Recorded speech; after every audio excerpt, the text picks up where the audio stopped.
Ang title. Tapos, Iharap mo doon na. Saan ba yung headset?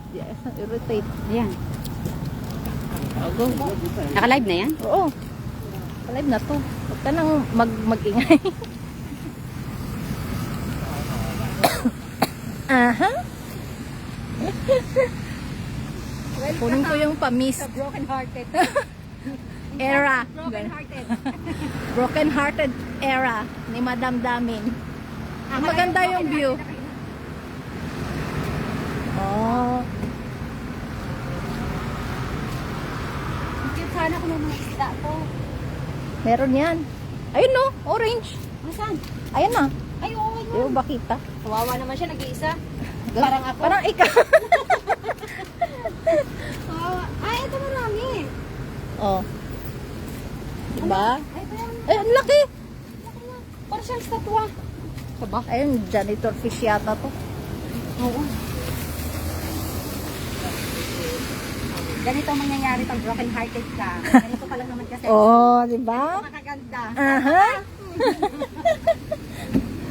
Kaya kayo dyan, yung mga boyfriend, magiging broken hearted na kayo. Makipag-break na kayo. Ganun, te. Break na kayo para ganun kayo ka-sexy sa akin at kakaganda. Mm. Look at that sexy legs. Ching! Ang damay. Ay.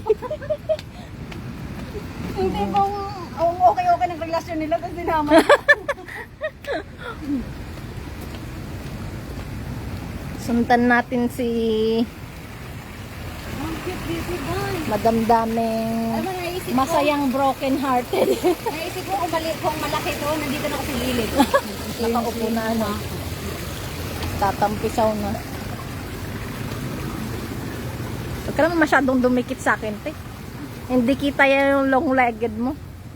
Ganyan. Yan, gaganon ka. Dito, te. Ano yan? Ha? Ay, meron mo na yan. May milk tea.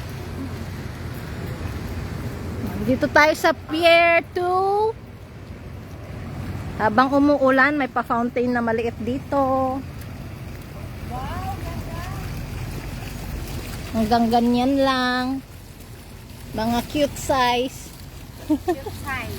Paparating na ang magandang wasak. Anong cute size ate na? Ito. Magandang wasak. Oh, yan, cute size.